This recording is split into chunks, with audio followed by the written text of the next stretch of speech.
Right now, the number one problem in real estate, unquestionably, is mortgage rates. Today, I'm going to give you some simple solutions to either get rid of or definitely lessen the impact that those mortgage rates have on your purchase. You better get fired up. That's what's going on. Happy Monday. Hope you had a phenomenal weekend. Today, we're going to talk about how we can minimize the negative repercussions of these higher mortgage rates, right? Nothing drives me crazier than hearing lenders and realtors say, their average rates, if you look over the last 50 years, get over it. They are average rates over the last 50 years, but our prices have gone through the roof in part, and I would say in large part, because our rates have been so low for such a long time. So when people go out and buy, myself included, I don't really care if I'm buying a $300,000 home or a $600,000 home or a $2 million home. What I truly care about is what is my monthly payment and can I afford it? And that's it, right? So when it comes down to it, most people, and I would say 90, 95% of people, pretty much anyone I've ever worked with throughout my 10-year career who's not paying 100% cash, they're shopping for a specific monthly payment. So when rates are really low, prices would go up because they're thinking, what's the big deal? My monthly payment hits, so what do I care what I'm spending? When rates go up, however, then the amount that they can afford goes down, right?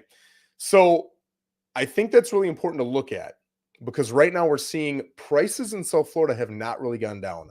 They may have come down a couple points here over the last maybe 12 months. I want to say 8 to 12 months ago, they came down a hair, but now they've slowly kind of been coming back up and they're really close to where they were.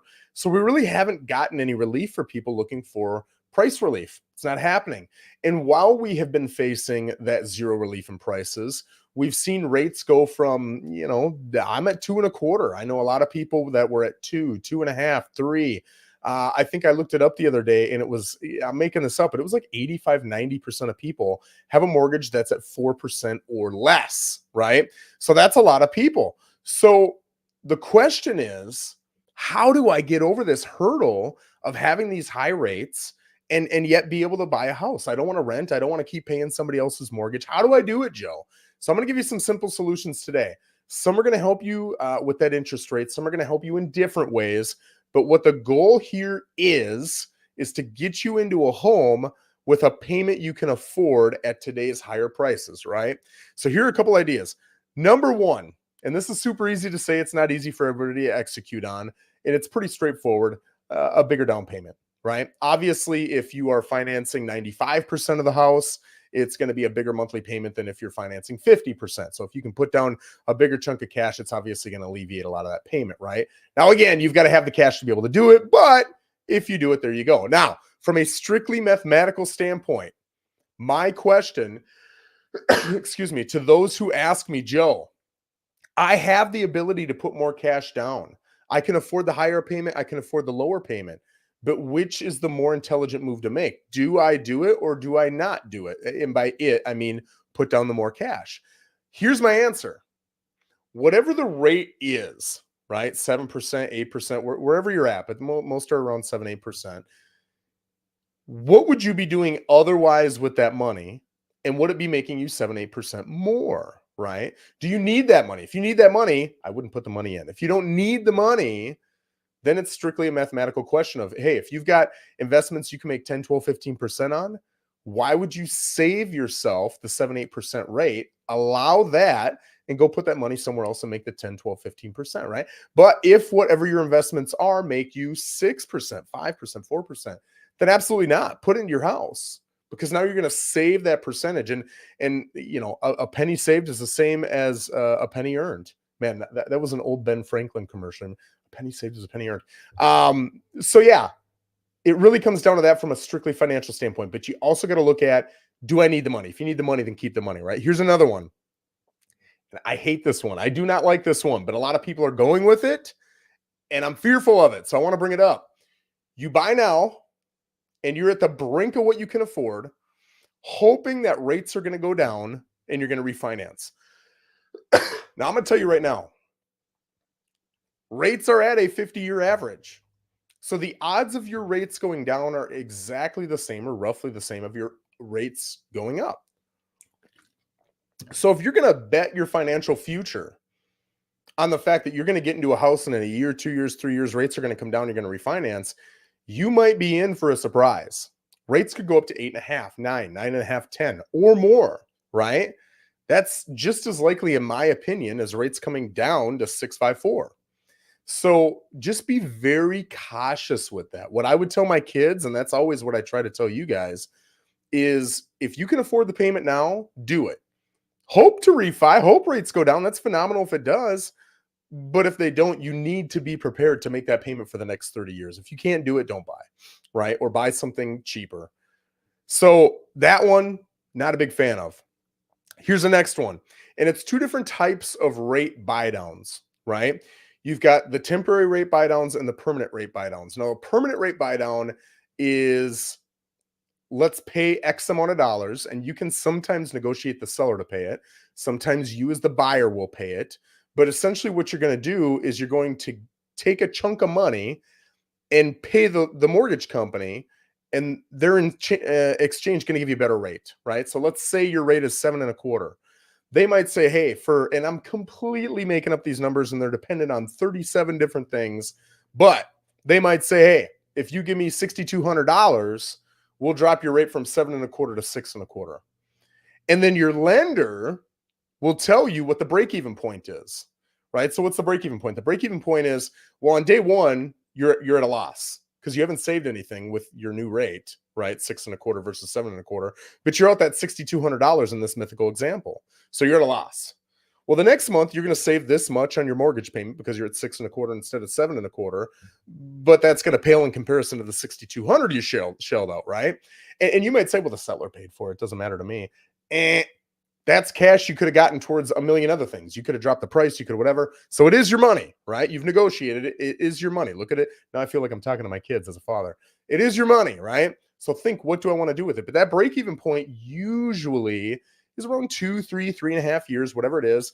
And then what I would say to the home purchaser is, listen, if you know you're going to stay in the home at least that amount of time or longer, then do it, man. Get that rate, because now every day after that break-even point that you stay in that home, you're saving money because you decided to buy down that rate, right? It hurts up front, but long-term, it's better for you.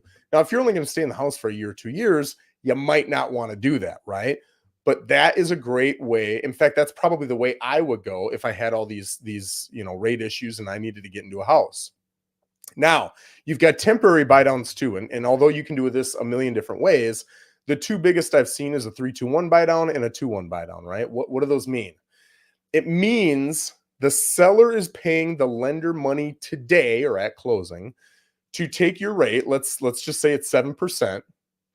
And they're going to buy it down, let's say a 3-2-1 buy down, right? But a 2-1 works exactly the same way.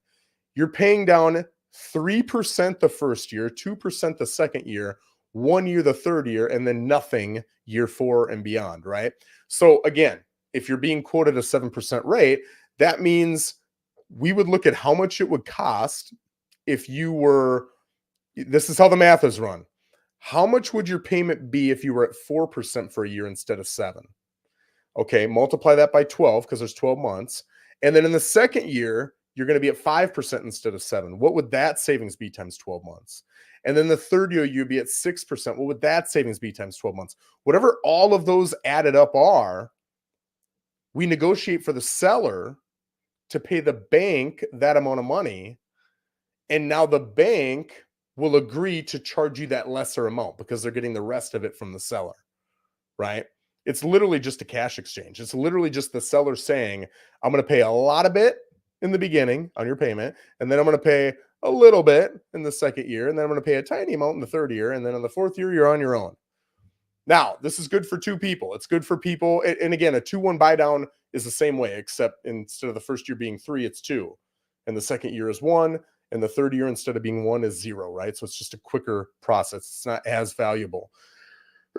So, and sellers, you can use this too as a marketing tool, right? If you want to attract people to your listing, offer lower rates. So here's who it attracts. If you are a brand new doctor, and you have you're making 100 grand a year because you're the new guy, right? So you're not making a whole lot. Well, in doctor world, but you know, in 3-4 years, you're going to be making 400 grand. Then sure, do the rate buy down, because now you'll get that lower payment now while you're only making 100 grand. And when you're making the 400-500 grand that all the rich doctors make, now you can afford the higher rate and you've kind of tapered it off, right? Makes sense. Okay. As long as you know the math, let's do it. Here's the second person it works for. The person who assumes and is right, and that's a big asterisk, who assumes and is right that rates will go down and they can refinance before that 3-2-1 or that 2-1 is up, right? Very challenging. And you're not guaranteed it. So if you were my client, I would say, are you that doctor expecting an increase in income? No. Okay. Then you need to look ahead to 4 years from now or 3 years from now when you're going to have that full rate, no help from the seller. Can you afford it? And if the answer is no, then do not do this. You're going to call me crying in 3 years. And I don't want that phone call. I don't want to sell that bad, right? Let's go sell you something cheaper so I don't get that phone call of you crying. That's what I would say. So really, guys, put yourself into a position where if the worst case happens, you can deal with it, because this isn't like a 95-5. I don't think there's a 95% chance of rates going down in the next couple of years and a 5% chance of them not. I think it's like a 50-50. I would go even further. I think it's a 33-33-33, where there's a third of a chance rates will do nothing. They'll just kind of hover right where we're at, right? They might go up a quarter or half a point or go down a quarter point or a half point, but they're not going to make any, reasonable increase or reasonable decrease enough so that it either scares the crap out of people or invites a lot of people into the market. It's going to be roughly the same, right? In fact, I would say that's probably the most likely thing, in my opinion. But again, my opinion doesn't matter either, right? I'm going to share it with you guys, and hopefully you appreciate it, but I'm wrong all the time. None of us have a real estate crystal ball, right?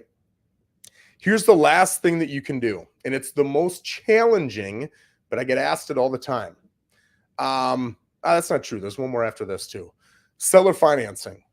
You can do seller financing. And I'll tell you, back when rates were 16, 17, 18%, there was a lot of seller financing. In fact, anytime rates have been in the double digits, we've seen a lot of seller financing.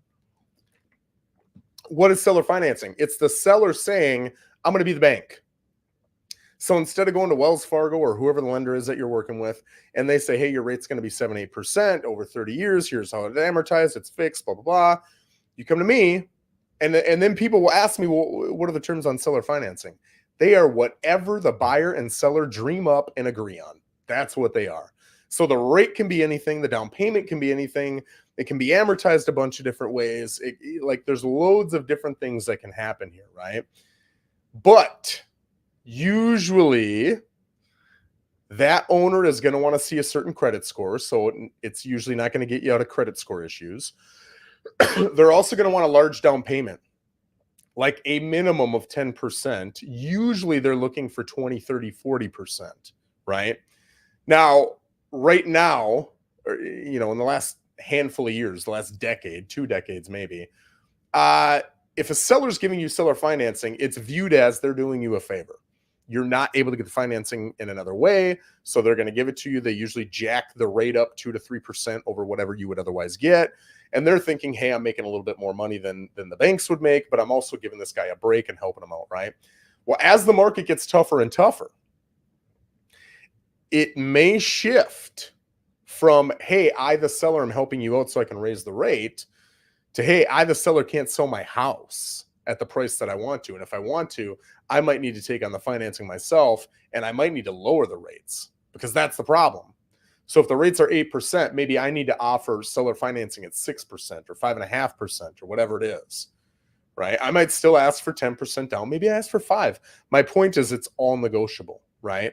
The challenging part is, I think as of this morning, there were 1,071 single family homes for sale on the Treasure Coast. That's not right. In Port St. Lucie. I would guess out of 1,071, 10, 15 would be open to seller financing on the MLS, right? Like I can search it and I can find it. There's probably another 10 to 15 that would agree to it if you found them. So let's crank both those numbers up, 15 and 15. That's 30 out of 1,071. And only half of them are telling me that they'll do it. The other half I got to go find. That makes it incredibly challenging. And it also limits people. So if you're thinking, I've got to have this, and I got to have 2 bedrooms, and I got to have a pool, and I got to have, at least a half an acre, you're never going to get all that, right? It's tough enough to find in a market that's squeezed on inventory. But now if you're saying, I got to find one of the 15 to 30 out of 1,071, and it's got to fit all my criteria, good luck. It's going to be incredibly challenging. So you've got to be in the mindset of, hey, I need a house. I need to get out of renting and paying somebody else's mortgage. I need to start building equity and building my long-term wealth. I will take whatever house puts me in a decent financial position. Yes, you can find something. Asterisk, if you've got cash, right? You're going to need cash. Here's the last one. Assumable mortgages. Now, I'll tell you, from memory, I've done one assumable mortgage. And from memory, it was back in 2008, 2009. It was a long time ago. I've had a couple people attempt it, and it doesn't work out every single time. You can do it on government-backed loans. That's a FHA and VA. And if it's a VA loan, even though that person who took it out had to be affiliated with the military, you do not have to have any military experience, and you can assume a VA mortgage. However, there are so many hoops, so many challenges, so many restrictions. It so rarely goes through. It's time consuming. It's challenging. You need a really aggressive, really intelligent realtor, and you need to be timeline wise in a situation where you can go through these hoops. All right. And so does the seller. The seller's got to be willing to take on that as well. Because if the seller doesn't pick you, who has a low chance of closing with an assumable and it's going to take longer, they could go find someone to close quicker and do something that's got a much greater chance of closing, right? So it's not very sexy. It's not attractive to a seller, but you'll find some sellers and some agents savvy enough to attempt it, right? But just realize the odds are very slim. So while I would try it too, especially if it was something where I was looking at a long-term investment, I would have in my mind, this may not work out. What's my plan B? And as long as you've got that, I think you're setting yourself up well. Guys, I appreciate you joining me. If you've got any questions or if you've got ideas for future videos that you want me to touch on, feel free to leave that in the comments, DM me, whatever you'd like, and we'll take care of that. Otherwise, thank you as always for joining me, and have an absolutely amazing rest of your week. Take care.